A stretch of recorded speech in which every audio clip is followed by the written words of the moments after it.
اللہ کے رسول صلی اللہ علیہ وآلہ وسلم فرماتے ہیں لا یؤمن احدکم حتی اکون احب الیہ من والدیہ وولدیہ والناس اجمعین، کہ تم میں کا کوئی اس وقت تک کامل مومن نہیں ہو سکتا، مکمل مومن نہیں ہو سکتا جب تک کہ اپنے نبی کے لیے اس کے دل میں محبت، اپنے ماں باپ سے زیادہ، ماں باپ سے زیادہ یہ صرف گزرنے کی بات نہیں ہے سن کر اور بول کر، اپنے ماں باپ سے زیادہ جب تک کہ تمہارے دل میں نبی کی محبت نہ ہو، نبی سے عشق نہ ہو، اور صرف ماں باپ نہیں، اس لیے کہ ماں باپ کی محبت بھی انسان کے دل میں کم ہوتی ہے۔ اس کے بعد میرے آقا نے مزید فرمایا وَوَلَدِهِ، اپنی اولاد سے زیادہ، اللہ اکبر۔ آقا ارشاد فرماتے وَالنَّاسِ اجمعین، دنیا کے ہر انسان سے سب سے زیادہ محبت جب تک آمنہ کے لال سے نہ ہو تم اس وقت تک کامل مومن نہیں ہو سکتے۔ یہاں تو ایک روایت میں اتنا فرمایا اور دوسری روایت میں یہاں تک فرمایا جب تک اپنی جان سے زیادہ وہ مصطفیٰ جان رحمت سے محبت نہیں کرتا اس وقت تک اس کا ایمان کامل مومن، اس کا ایمان مکمل نہیں ہوتا، وہ کامل مومن نہیں ہوتا۔ پتا چلا ایمان کے کمال کے لیے عشق مصطفیٰ ضروری ہے، ایمان کی تکمیل کے لیے محبت رسول ضروری ہے۔ آپ کیا سمجھتے ہیں ہم لوگ جب عشق رسول پہ بات کرتے ہیں تو کچھ ناقص لوگ یا 1857 کے بعد جو لوگ پیدا ہوئے وہ کہتے ہیں یہ کیا عشق و محبت کی باتیں کرتے ہیں اور یہ کیا بار بار عشق کی بات کرتے ہیں، یہ اللہ کی بات کیوں نہیں کرتے؟ ہم ان سے کہتے ہیں جب تک کہ مصطفیٰ جان رحمت کا عشق نصیب نہ ہو اللہ کی محبت بھی کسی کو نصیب نہیں ہو سکتی۔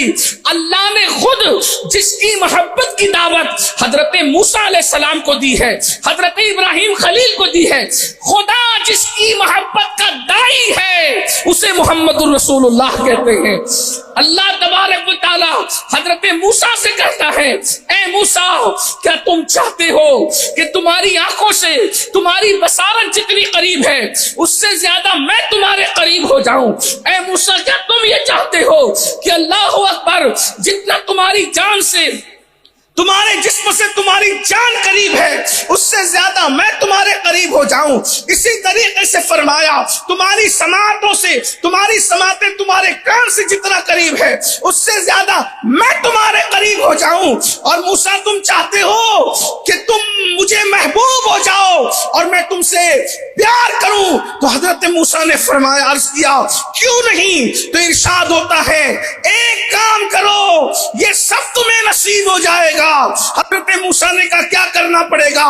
تو ارشاد ہوتا ہے جس سے میں محبت کرتا ہوں اس سے تم بھی محبت کرو، میں تمہیں یہ سب مقامات عطا کر دوں گا۔ تو طور پر کھڑے ہو کر حضرت موسیٰ نے پوچھا تھا وہ ہے کون جس سے تو بھی محبت کرتا ہے، ہم کو بھی محبت کا حکم دیتا ہے؟ تو ارشاد ہوتا ہے وہ آمنہ کا لال ہے، عبداللہ کا لخت جگر ہے، وہ میرا اور تمام عالمین کا محبوب محمد الرسول اللہ ہے۔ اندازہ فرمائیں حضور کی محبت کا یہ عالم ہے کہ اللہ تبارک و تعالیٰ خود دعوت دیتا ہے، اور بلکہ یہاں تک فرمایا اللہ اکبر، اللہ نے حضرت موسیٰ کو مخاطب کر کے فرمایا اور ہمیں تعلیم دی، فرمایا جو اس سے محبت نہیں کرے گا میں اس کو جہنم میں داخل کروں گا چاہے وہ کوئی ہو۔ اللہ اکبر۔ حدیث کے الفاظ من نقل کرنے کی میرے اندر ہمت نہیں ہے، اگر آپ کو اس کو رجوع کرنا ہے تو امام المتکلمین کی کتاب سرور القلوب آپ اس کا مطالعہ فرمائیں، آپ نے وہاں تفصیل سے اس کا ذکر فرمایا ہے۔ میرے آقا صلی اللہ علیہ وآلہ وسلم کے دیوانوں، اب پتہ چلا حضور کی محبت کیا ہے، حضور کا عشق کیا ہے۔ نمازیں ناقص ہے جب تک عشق مصطفیٰ نہ ہو، روزے نامکمل ہے جب تک عشق مصطفیٰ نہ ہو، ارے ایمان ہی نامکمل ہے۔ ہم تو ہم ہے، شاعروں نے بھی کہا، ڈاکٹروں نے بھی کہا محمد کی محبت دین حق کی شرط اول ہے، محمد کی محبت دین حق کی شرط اول ہے، اسی میں ہو اگر خامی تو سب کچھ نامکمل ہے۔ آج اس امت کے پاس سب کچھ تو ہے، وہ وہ عشق نہیں جو صحابہ کے پاس تھا، وہ عشق نہیں جو تابعین کے پاس تھا، وہ عشق نہیں جو تبع تابعین کے پاس تھا، وہ عشق نہیں جو اولیاء اللہ کے پاس تھا۔ آج اگر تھوڑا سا مال آ جاتا ہے، لوگ ہفتوں ہفتوں نبی کا نام تک نہیں لیتے، لیکن ایک دور وہ تھا کہ وقت کا بادشاہ بھی اس وقت تک سوتا نہیں تھا جب تک رسول اللہ پر 1000 مرتبہ درود نہیں پڑھ لیتا تھا۔ آپ نے محمود غزنوی کا نام سنا ہوگا۔ محمود کے انتقال کے برسوں بعد جب ان کی قبر کھلی ہے تو کفن بھی میلا نہیں ہوا تھا۔ لوگوں کو حیرت ہوئی کہ بادشاہ کا کفن جو ہے مرنے کے بعد کئی برس بیت گئے، میلا نہیں ہوا۔ میرے بھائیو، یہاں تو آپ سمجھتے ہیں کہ آدمی تھوڑا سا بیت المال پر یعنی اگر جو ہے اس کو اختیارات مل جائے تو آدمی مسجد مدرسے کا پیسہ کھا جاتا ہے نا۔ اللہ اکبر۔ محلے کے چھوٹے موٹے کارپوریٹر لوگ، آپ کے یہاں ایسے نہیں ہوں گے لیکن ایک جنرل بات کر رہا ہوں، چھوٹے موٹے کارپوریٹر لوگ جو ہے نہ گٹر کا پیسہ، نالی کا پیسہ، سڑک کا پیسہ کھا جاتے۔ دنیا کا حال یہ ہے۔ تو جو پورے ملک کا بادشاہ ہو، اس کے کھانے پینے کے بارے میں اللہ اکبر لوگ کتنا گمان کرتے ہوں گے۔ تو بادشاہ بھائی کسی عالم کا کفن میلا نہ ہو تو تعجب لوگوں کو ہوتا ہے، حالانکہ عالم ہوتا ہے، لیکن وہاں تو بادشاہ ہے بھائی۔ بادشاہ اچھے کام بھی کرتا ہے، برے کام بھی کرتا ہے، اور بادشاہ پھر بادشاہ ہوتا ہے۔ لیکن محمود غزنوی جیسے بادشاہ کا جب کفن میلا نہیں ہوا تو لوگوں کو حیرت ہوئی۔ تب لوگوں کو بتایا گیا اس کا عمل یہ تھا کہ یہ اس وقت تک سوتا نہیں تھا جب تک 1000 مرتبہ رسول اللہ پہ درود نہیں پڑھ لیتا تھا۔ میرے بھائیوں، یہ بادشاہوں کا حال تھا۔ اب تو ہم کئی دن ہو جاتے ہیں اپنے آقا کا نام تک نہیں لیتے۔ تو یاد رکھیے، عشق مصطفیٰ بہت ضروری ہے، مگر ہم عشق رسول کا دعویٰ کرتے ہیں۔ عشق کے کچھ تقاضے ہیں۔ کیا تقاضے ہیں؟ اب میں اس کے وہ آپ کے سامنے پہلو رکھنا چاہتا ہوں۔ سب سے پہلا عشق کا تقاضا یہ ہے، عشق کی نشانی یہ ہے کہ جس سے عشق ہوتا ہے، عشق تو بہت بات کی چیز ہے، بہت بڑی چیز ہے، صرف محبت ہو جائے۔ عشق پیچھے ہے، اگر محبت ہو جائے، محبت تو انسان کو جس سے محبت ہوتی ہے اس کا ذکر زیادہ کرتا ہے۔ عشق کا پہلا تقاضا ہے کہ ہمیشہ محبوب کا ذکر کیا جائے، محبوب کا ذکر ہمیشہ کیا جائے۔ اب میں آپ سے پوچھتا ہوں، یہاں جتنے بیٹھے ہیں سب کہتے ہیں ہم عاشق رسول ہیں، اللہ کرے ہم عاشق رسول ہو اور ہو جائیں، اللہ کرے ہو جائیں، لیکن آپ سے پوچھتا ہوں پہلے ہی تقاضے میں ذرا اپنے آپ کو چیک کیجئے، ہم کتنی مرتبہ آقا کا ذکر کرتے ہیں، کیسے ذکر کرتے ہیں؟ بلکہ بڑی معذرت کے ساتھ ہمیں تو حضور کے بارے میں کچھ پتہ ہی نہیں ہے، جس کے بارے میں معلوم ہی نہ ہو تو اس کا ذکر کیا کرے؟ یاد رکھیے، ذرا کچھ سیکھ لیجئے۔ اور میں کہتا ہوں اگر کچھ نہ بھی حضور کے بارے میں آئے تو درود شریف تو پڑھ ہی سکتے ہیں۔ حضور علیہ السلام کا ذکر درود شریف میں آتا ہے تو آقا کا نام لیا کرو، درود پڑھا کرو، کم سے کم 313 بار پڑھ لیا کرو، 500 مرتبہ پڑھ لیا کرو صلی اللہ علیہ وآلہ وسلم۔ یہ درود مختصر درود ہے، اگر 500 مرتبہ پڑھو گے تو صرف 10 منٹ لگے گا، 1000 بار پڑھو گے تو 20 منٹ لگیں گے۔ اور درود شریف پڑھنے کی برکت آپ کو بتا دیں، فرمایا میرے آقا صلی اللہ علیہ وآلہ وسلم نے کہ جو 1000 مرتبہ درود پڑھے گا مرنے سے پہلے وہ مصطفیٰ جان رحمت کا دیدار کرے گا۔ جو 1000 مرتبہ درود پڑھے گا، اللہ اکبر، اس کو مرنے سے پہلے جنت میں اس کا ٹھکانہ دکھایا جائے گا۔ جب تک جنت میں اس کا ٹھکانہ اس کو نہیں دکھا دیا جاتا اس وقت تک اس کو موت نہیں آئے گی۔ تو حضور کا ذکر کثرت سے کرو، یہ عشق کا تقاضا ہے۔ اور بھی حضور کا تذکرہ یعنی حضور کی صفات بیان کرو۔ ہم جہاں بیٹھتے ہیں کبھی کسی دوست کی غیبت کرنے لگ گئے، کبھی کسی ساتھی کی غیبت کرنے لگ گئے، کبھی کسی تاجر کی۔ میں کہتا ہوں لوگ اتنے اہم کیسے ہو گئے ہیں کہ ہم لوگوں کا ذکر لے کر بیٹھتے ہیں؟ بتائیے تو صحیح، زید، عمر، بکر، الا فلاں، ہم جہاں بیٹھتے ہیں ان کا ذکر کرتے ہیں، ان کی برائیاں کرتے ہیں، ان کے بارے میں باتیں کرتے ہیں۔ نہیں میرے بھائی، اگر باتیں ہی کرنا ہے تو اللہ کے رسول کے بارے میں کیجئے، حضور کے بارے میں کیجئے۔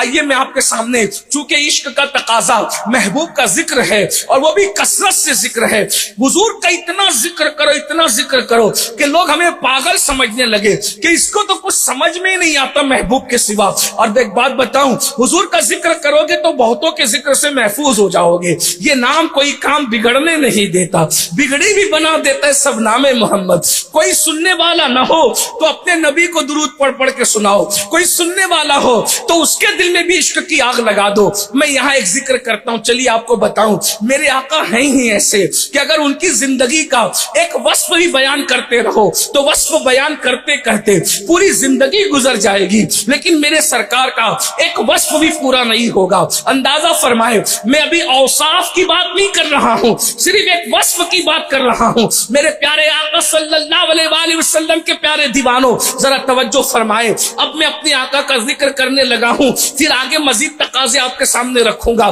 دیکھو، دنیا میں کوئی بھی دوائی ہو، کوئی دوائی لے لو، کوئی بھی دوائی ہو، اللہ اکبر، دوائی جس میں کام آتی ہے اسی میں کام آتی ہے۔ مثال کے طور پر کوئی دوائی اگر نقصان پہنچانے کے کام آئے گی، وہ دوائی کبھی نفع نہیں پہنچائے گی، آپ اس کو سمجھتے ہیں اچھی طرح سے۔ اسی طرح آپ کسی بھی دوائی سے ایک یا دو کام لے سکتے ہیں، لیکن کوئی دوائی آپ نے ایسی دیکھی جس سے آپ سارے کام لے سکیں۔ یہ تو میں نے دوائی کا تذکرہ کر دیا، لیکن آئیے اب میں اپنی آقا کا ذکر کروں تاکہ آپ کو صرف اندازہ ہو جائے۔ ابھی تو مزید بہت سی چیزیں باقی ہوگی، میں نے کہا نا ایک وصف کی بات، زندگی ختم ہوگی لیکن وصف کا حق ادا نہیں ہو سکے گا۔ اللہ اکبر، لعاب سمجھتے ہیں، لعاب تھوک کو کہتے ہیں، تھوک کو لعاب کہتے ہیں۔ اللہ اکبر، اللہ کے رسول مصطفیٰ کریم رؤوف الرحیم صلی اللہ علیہ وآلہ وسلم کے لعاب دہن کی برکت کیا ہے، صرف حضور کے لعاب دہن کی بات کر رہا ہوں۔ اللہ اللہ، مصطفیٰ جان رحمت صلی اللہ علیہ وآلہ وسلم نے غصے سے ابن خلف پر تھوک دیا۔ اللہ کے رسول نے غصے سے جو ہے وہ جنگ بدر کے اندر ابن خلف پہ تھوک دیا، وہ پورے جو ہے وہ اللہ اکبر میدان کے اندر اچلتا کودتا پھر رہا تھا، ایک نیزہ چبویا اور اس پہ تھوکا ہے تو وہ کہتا تھا مجھے قتل کر دیا، قتل کر دیا۔ تو ابو جہل کہتا تھا او نامرد جو ہے تو یہ کیا چلاتے پھر رہا ہے، ایک نیزہ چبویا تو اس پہ تھوکا ہے تو یہ کیا کر رہا ہے؟ تو اس نے کہا ظالم، تو مجھے نامرد ہونے کا تانا دیتا ہے، اگر تجھ پہ تھوکتے تو تجھے پتا چلتا کہ وہ تھوک کس کا ہے، وہ محمد الرسول اللہ کا تھوک ہے۔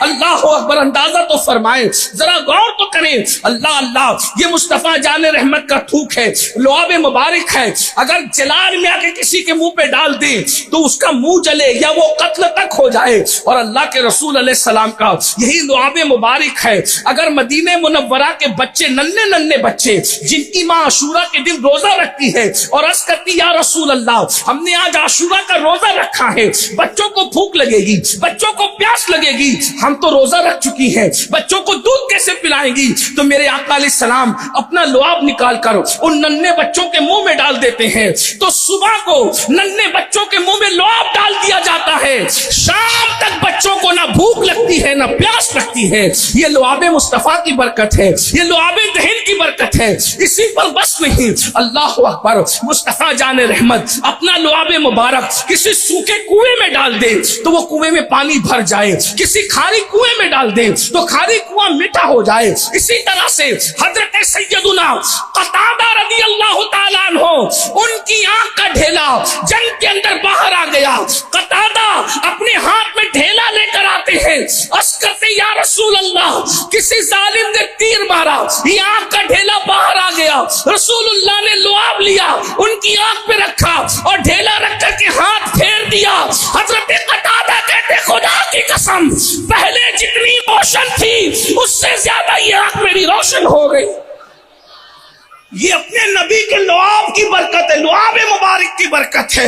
پھر اللہ اللہ، آپ نے سنا ہوگا بہت تفصیل سے، میں آج نہیں پڑھوں گا لیکن صرف اشارہ، خیبر کی جنگ آپ نے بار بار عاشقوں سے سنی ہے۔ جنگ خیبر میں اللہ کے رسول صلی اللہ علیہ وآلہ وسلم نے فرمایا کل جھنڈا اس کو دوں گا جو اللہ کا محب بھی ہوگا، محبوب بھی ہوگا، نبی کا محب بھی ہوگا، محبوب بھی ہوگا، قرار ہوگا، فرار نہیں ہوگا، فاتح ہوگا۔ اللہ اللہ، لوگ رات بھر انتظار کرتے رہے جھنڈا کس کو ملے گا۔ صحابہ کہتے ہیں صبح کو اٹھے، ہر بندہ چاہتا تھا جھنڈا مجھے ملے، لیکن حیرت ہے حضور نے پورے مجمع کو دیکھا اور مجمع کو دیکھ کر اس کو بلایا جو مجمع میں تھا ہی نہیں۔ توجہ تو فرمائے، مجمع میں جو نہیں ہے اس کو فرمایا این علی، علی کہاں ہے؟ صحابہ نے اس کے حضور بیمار ہے، بیمار ہے۔ ہم بیمار راز سن کر کے آدمی کی ذمہ داری بدل دیتے، جیسے اللہ نہ کرے اگر آج میں بیمار ہو جاتا تو آپ کہتے ٹھیک ہے سید بیمار ہے، صادق بھائی سے تقریر کرانے، بیمار ہے تو پھر کیا کام دوسرے کو دینے۔ ہمارے کام اپنی مرضی سے تقسیم ہوتے ہیں، نبی کے کام اللہ کی مرضی سے تقسیم۔ وما ينطق عن الهوى ان هو الا وحی یوحی. حضور نے این علی کہا, علی کہاں ہے؟ حضور وہ بیمار ہے. کیا ہوا؟ بیماری بھی ایسی, چل بھی نہیں سکتے. کون سی بیماری؟ بہادر سے بہادر آدمی گھر بیٹھتا ہے اس بیماری میں. کون سی بیماری؟ آنکھ آئی ہے. جب آنکھ آتی ہے تو اتنی کھبکتی ہے, تکلیف ہوتی ہے, آنکھ بند رہتی, کھلتی نہیں. جب کھلے گی تو آدمی چلے گا کیسے؟ گھر میں بیٹھا رہے گا. معمولی بیماری لگتی ہے لیکن ہے بڑی لذیذ بیماری. یہ بہت لذیذ بیماری ہے, مزیدار بیماری. حضور فرماتے ہیں آنکھ آنے کو برا نہ کہو, کیونکہ جب آ کر جاتی ہے تو روشنی بڑھا کر جاتی ہے. سبحان اللہ. کچھ بیماریاں ایسی ہے جو لے کر نہیں بلکہ دے کر جاتی, اس میں آنکھ آنا. اور کیوں نہ ہو, جب علی کے پاس آنکھ آتی ہے, میرے مولا کے پاس, پھر بات ہی کیا ہے. بہرحال مولا مشرق کشا کرم اللہ تعالی وجہ الکریم فاتح خیبر کو پکارا. کہ لوگوں نے کہا بیمار ہے, آنکھ آئی. کہا بلاؤ. مولا تشریف لائے. آنے کے بعد میرے سرکار نے, میں علی کیا ہوا؟ اس کی حضور آنکھ آئی ہے. سرکار نے کیا کیا؟ لعاب نکالا, لعاب نکال کر آنکھوں میں پہنا دیا. مولا کہتے ہیں اس وقت تو فوراً آنکھ اچھی ہو گئی, اور پھر اس کے بعد پوری زندگی مجھے کبھی آنکھ میں تکلیف نہیں ہوئی. یہ حضور علیہ السلام کے لعاب کی برکت ہے. اندازہ فرمائے. اور پھر واقعہ بھی اس کا بھی اس پہ ہی پیش نہیں کروں گا ورنہ اس پہ ہی بہت بات لمبی جائے گی, کہ اللہ کے رسول علیہ الصلوۃ والتسلیم جو وہ خندق کے موقع پہ خندق کھود رہے. آپ نے اس کو بھی سنا ہوگا بار بار, میں اس کو ذکر نہیں کرتا, اشارے دے کر آگے بڑھ رہا ہوں کہ سرکار خندق کھود رہے. اس کا مطلب مسلمانوں کو سمجھنا چاہیے اس دین کو ہمارے گھر تک پہنچانے. ہم بہت اچھلتے کودتے نا کہ ہمارے ممبئی میں رمضان شریف بہت شان سے منایا جاتا. 5 وقت کی اذان گونجتی ہے پورے ممبئی میں. ممبئی میں نہیں, دیہاتوں میں بھی گونجتی ہے. اس اذان کے گونج کے پیچھے رسول اللہ کی خندق کھودنے کی محنت تک شامل. اتنی آسانی کے ساتھ یہ دین